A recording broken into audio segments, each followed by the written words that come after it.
The Right Side with Doug Billings. Hi, everybody. Welcome to the set of my show, The Right Side. Today, my friend, General Michael Flynn, on the program talking about the state of play in America. And it's not as bleak as it may seem. Oh, there are some bleak moments and some things that are bleak that we're going to talk about. Make no mistake.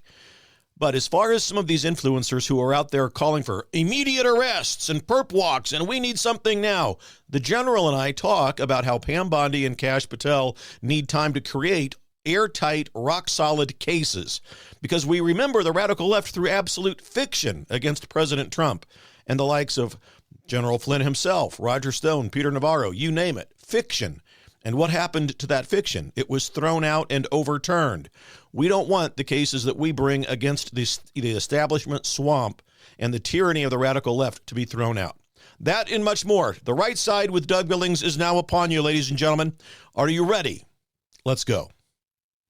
The Right Side with Doug Billings. Hey everybody, my name is General Mike Flynn, and I'm here to do a big shout out for my great friend and one of the best in the business, Mr. Doug Billings. Right Side with Doug Billings, Right Side with Doug Billings. Doug is the future of the airwaves when it comes to independent broadcasters and podcasters. He is the new Rush Limbaugh. He's exactly what America needs right now, looking for honesty, looking for wisdom, looking for truth, looking for patriotism. Listen to Doug Billings at Right Side with Doug Billings. God bless you and God bless America, and thank you. Ladies and gentlemen, we are winning. We're winning, winning, winning. Welcome to The Right Side with Doug Billings. Are you ready? We are not liberal snowflakes who melt away in the face of tragedy, adversity, and challenge. We are a covenant nation under God, and his divine providence is not dead and it's not gone. It is living within each and every one of you. And you will bring it to life in such a way that the world has never seen before. We never back down. We never give up. We march forward.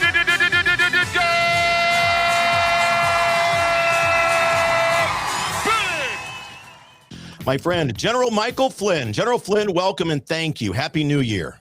Happy New Year, Doug. How you doing?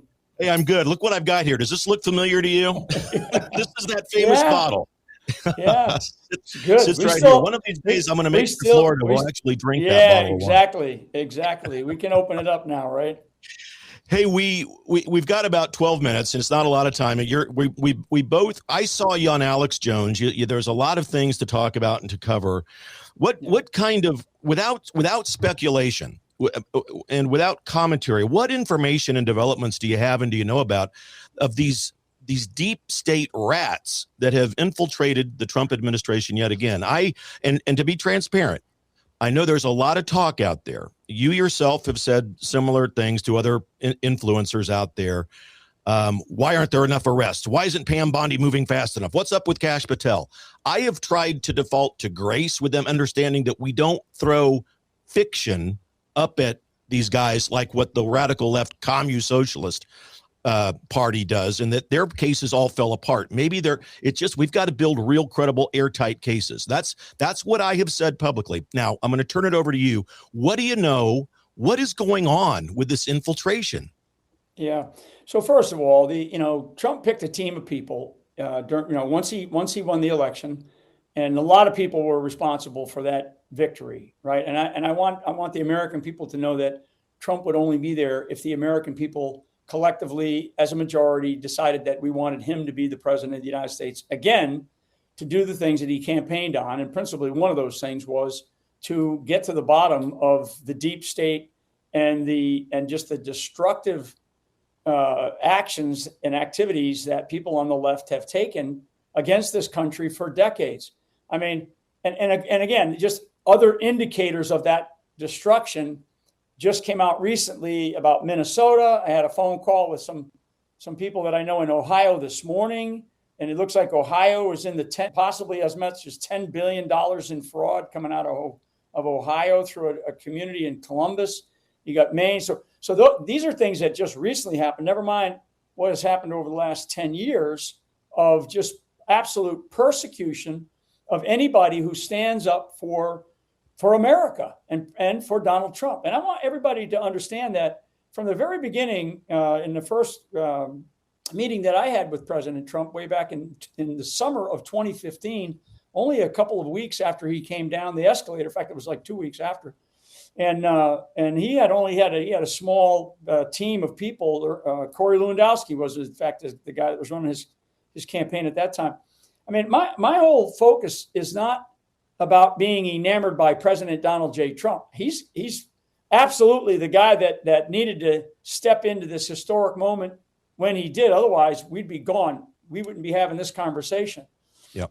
But my thing has always been about this country, and I said this to some friends yesterday, that all the things that they came after me for, they never found not even an unpaid parking ticket. So my life was so over investigated, and it still is investigated. And that's because I'm not some squeaky clean guy. I'm just a person who follows the rules. I pay my taxes. I work hard. I've worked hard my whole life. And now what we're learning that the United States of America is one giant crime scene, particularly in Washington, D.C. And now we're also learning in other places in the country, in other states' capitals. So the political machinery of the United States of America is like a criminal cartel, either that has existed or is a criminal cartel in the making, and all of these people benefit. And just so people know, and I'm very transparent about what I'm doing out there for the most part. I am in the process because I want Speaker Johnson to do more. And so we started looking at Speaker Johnson's PACs and how many of his PACs turn money back around to daycare and healthcare clinics and that kind of stuff. It's incredible the amounts of money. And that's one person, but he happens to be the Speaker of the House. So this is not a partisan thing for me. I mean, this is about, we either are going to have a country based on a set of laws or not. Now, directly to your question, Trump during the transition, the second time around, he had a group of people that came and they looked at everything and they started to choose the sort of the upper crust of who he wanted on his team. And we have what we have. And so are they the best people in the country to serve in those offices? I don't know. I wouldn't say that they are, because we all watched Elon Musk just destroy some of the corruption using his group of nerds Doge, and himself with Doge.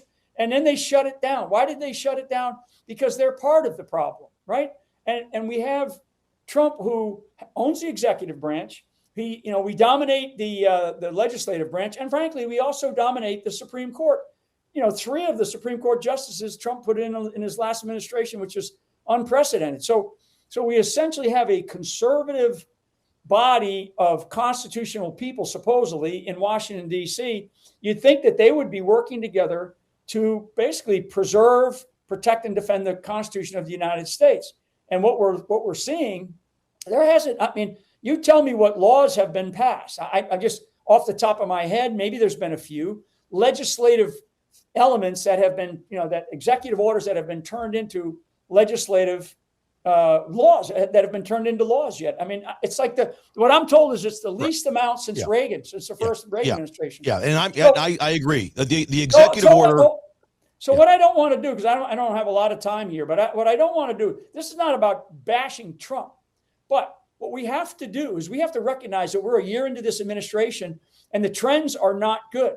The trends are not good. So below that crust of people that he chose, below the Pam Bondis and the Susie Wiles and the Kash Patel and John Ratcliffe and Tulsi Gabbard, Pete Hegseth, when you go down into the bowels, you go down into the bureaucracy, and you look overseas in our embassies, it's not looking good. It is a bleak picture.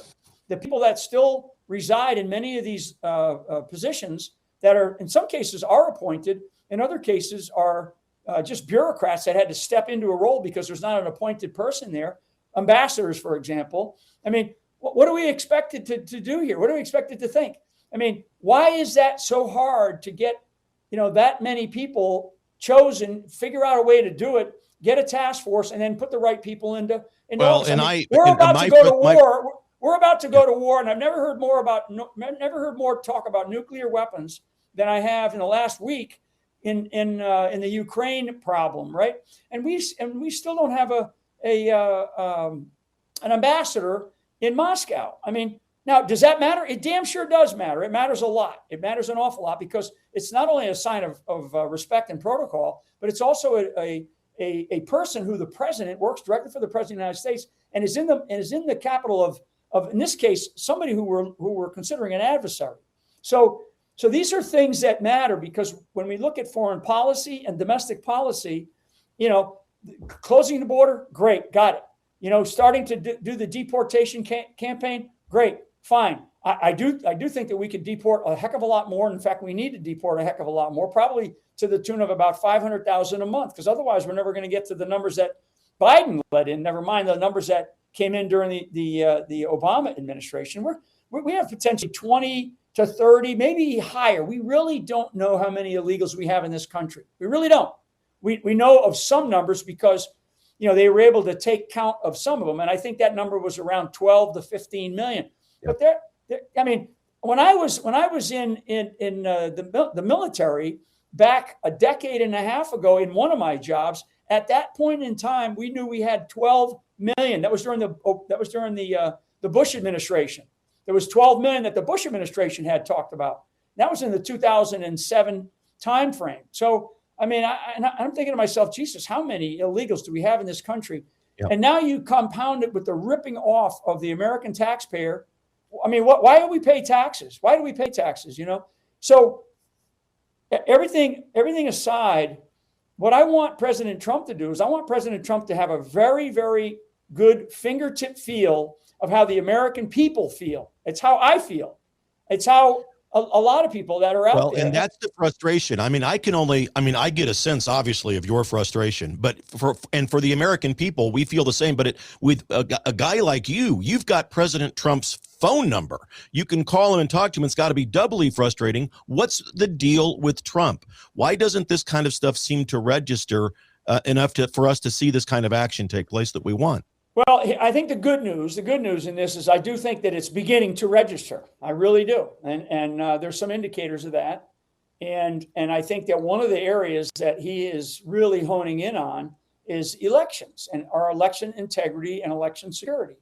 And I do know that President Trump is deeply, deeply involved in it. And he's been getting bad intel from the people around him. And that includes people in the highest levels of our intelligence community, but not Tulsi Gabbard. Tulsi's actually been working very, very hard to get stuff done. But she's like I don't know what the right analogies or metaphors are, but she's working her tail off. Now, but I can tell you that I can sense frustration because, I'm not a guy that just came out of nowhere. I got a huge network of people, and I just know that there's frustration. But I do know the positive thing is that Trump is starting to get the drift that there's people that were in his previous administration, okay, that screwed him, and they did it not after the election of 2020. They actually did it before the election of 2020, and that information will eventually come out. I'd like it to come out like today, but it needs to come out in a time that the president decides to make it come out, because it has to. We cannot continue to have the election system that we have and act like that's the whole definition of insanity, right? We can't keep doing this thing over and over again and think that the next time we do it, it's going to work if we have the same system, if we have the same processes. And there are states, because our elections are supposed to be run at the state level, but there are federal elections that we have and federal dollars that go into those elections, and there's rules for federal elections that the states have to follow. So the president of the United States has certain duties and responsibilities and authorities to be able to make some determinations about how those elections are run. That's the positive. But I actually think that Trump is going to need to make these decisions about elections probably in the next 30, maybe 60 days. Why? Because our primaries start I think is April and May timeframe. So, you get ballots printed in states, you get the machinery. I heard a month and a half ago, maybe 2 months ago, that the Mississippi had just spent, I don't know, like $300 million on machines again, right? And because they're preparing for something that they have a responsibility to do. And I just can't believe it when I hear that kind of stuff, because I'm like, God, don't these people get the message? I mean, look at what we've learned in Georgia just recently. So that means that there's a person serving in office right now that shouldn't be serving in office because they were elected, fraudulently. 100%. So, and that's just one state. That's one of the lines of effort, if you will, that, and Georgia is a big one because Georgia mattered quite a bit in the election there. And you got people like Raffensperger and the governor. I mean, these people, they all knew that the election was rigged off. Kemp was corrupt. Kemp's corrupt. He knew, but come on. Yeah. Well, I think that's the positive. That's where the light is. The only other thing that I think the other positive, sort of the light here at the end of the tunnel, or one of the tunnels, is in the accountability tunnel, is this potential for what's going on down in South Florida.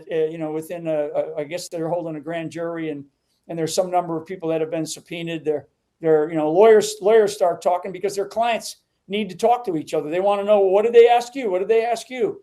Because I've been in front of a couple of grand juries, fraudulently placed in front of grand juries, to include the one in Georgia with Fannie Willis and her boyfriend, which is ridiculous. That cost me a ton of money, and I had nothing to do with Georgia at all. I mean, it was ridiculous.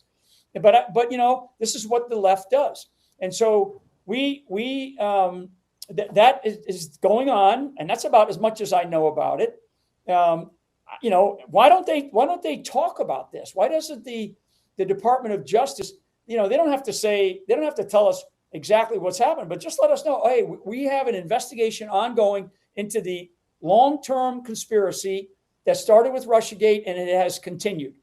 Okay, good.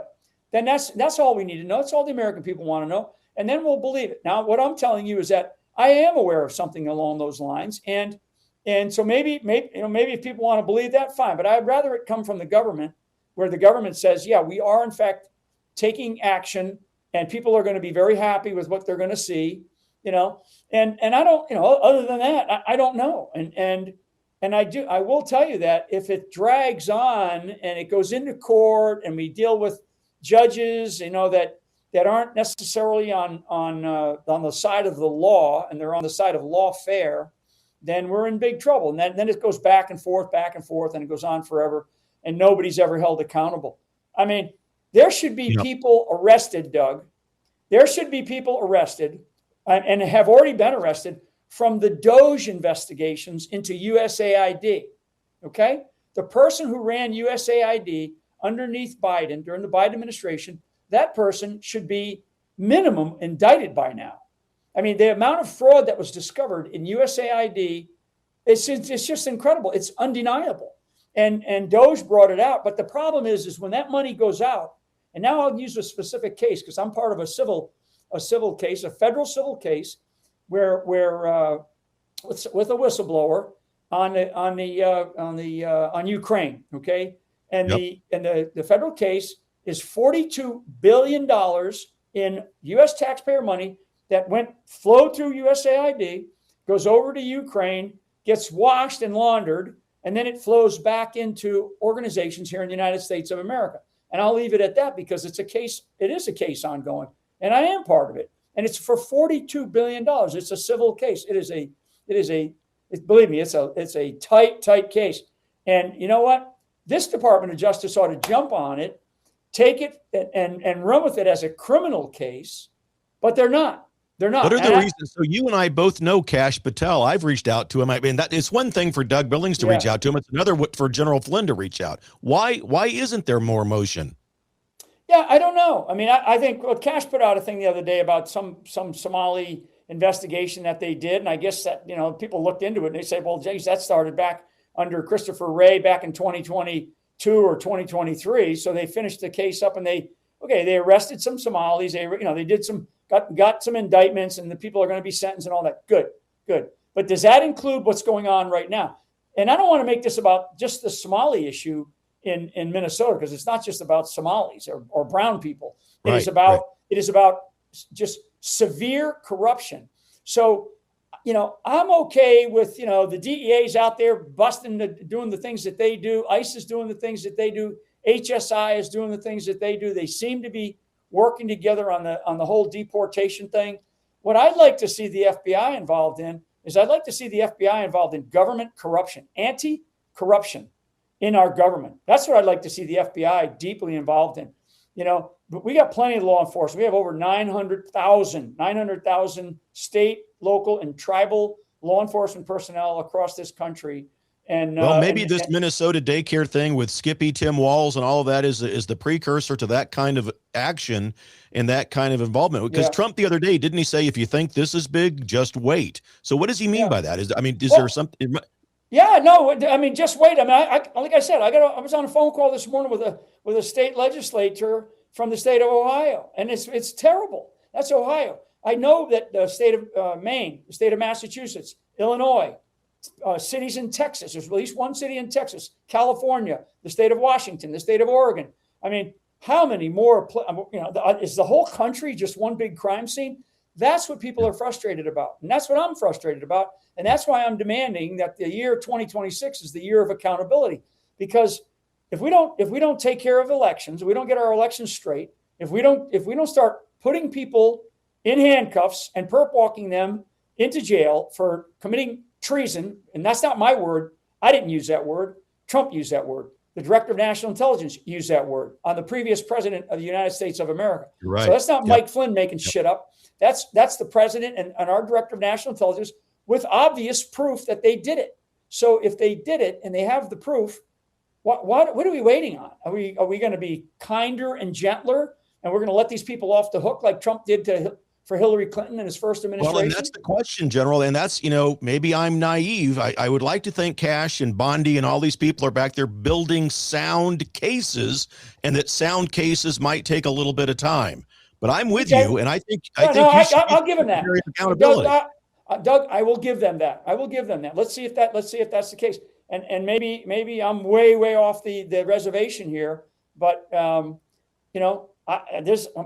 my ear is to the ground, and I listen, and I have a lot of people that I do know, and I do agree that certain things take time, but there's no more investigating on some of this stuff.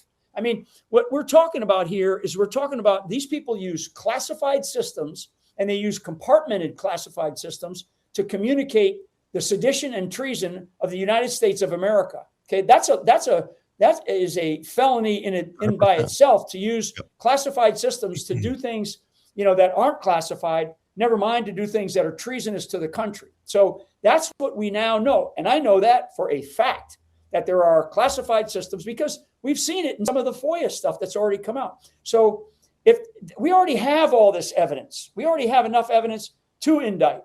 So where are they? Why did we wait until now? It's 2026. Congress isn't going to come back for another week. I don't think they come back until the 9th or 11th, I think. 9th or 10th. Yeah. They'll be back next Sunday, a week from Sunday. They'll be back into work on Monday. Geez. Well, General, so as we wrap up, and I'm going to give you the last word here. When you look at all of this, when you think of all of this, quite simply, with your experience as a former intelligence chief, what's the biggest risk in all of this to the United States, to our national security? When we look at all this, I know that list has got to be long, and it might be hard to nail it down to one or two items, but what do you see based on your experience with that through all of this? Well, what I do see is that you have to understand, when you're given the authority to run a large government bureaucracy, you have to take responsibility for that. And hopefully you have the experience to do that. And that's a challenge. You don't just walk into an organization with 20 or 30 or 50 or 75,000 people and a budget of 10 billion or 20 billion or even more than that.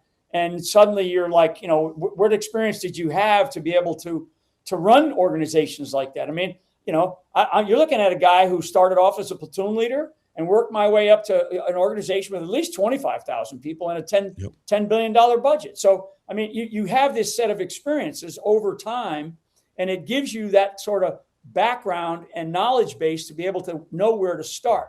We don't have that right now in many of the people. We just don't have that. So that's not a bad thing or a good thing, but it is a thing for the president of the United States to recognize and to understand that when you put somebody in charge of an organization, hopefully they have the experience and they have the requisite leadership to be able to step up and actually do the job. That's number one. And that's not universal. And that's not an easy thing to do at these large government bureaucracies. The second thing, and there's two parts really, and this is what really back to Donald Trump, and I say this a lot. I mean, accountability and elections, and so in order to fix our elections, he's going to have to make some very difficult decisions here very soon. And I mean, like in the next probably 30 to 90 days. I wish he'd already made them 6 months ago, but he didn't. But now I think Trump gets it. And then accountability. We have got to see, it's one thing to go after drug dealers and all this other, stuff, but we're talking about a former president, a former secretary of state, a former CIA director, a former director of national intelligence, a former vice president. I mean, this is serious shit. This is very serious shit. Either they committed treason or not. If they didn't commit treason, then Mr. Trump, then take that back. But you're the one that said it. And so I'm with you. Like I said, I'm with him through thick and thin because he's our guy. And he's the guy that we put into office to do this stuff. And I want him to do it. I want him to succeed because Doug, if he doesn't succeed, if we lose the House and the Senate possibly in 2026, all bets are off. I mean, all bets are off. Yeah. 100%. General, listen, Happy New Year to you and Lori. I'm blessed by your friendship. This marks the 6th year anniversary. We started 6 years ago. You've been there basically since the very beginning. And in a large way, we're responsible for helping me launch. And this bottle of wine helped us both get there. Happy New Year. It's an anniversary for us on the show. We've grown. And listen, to you and Lori, God bless you. Thanks for making time to be here.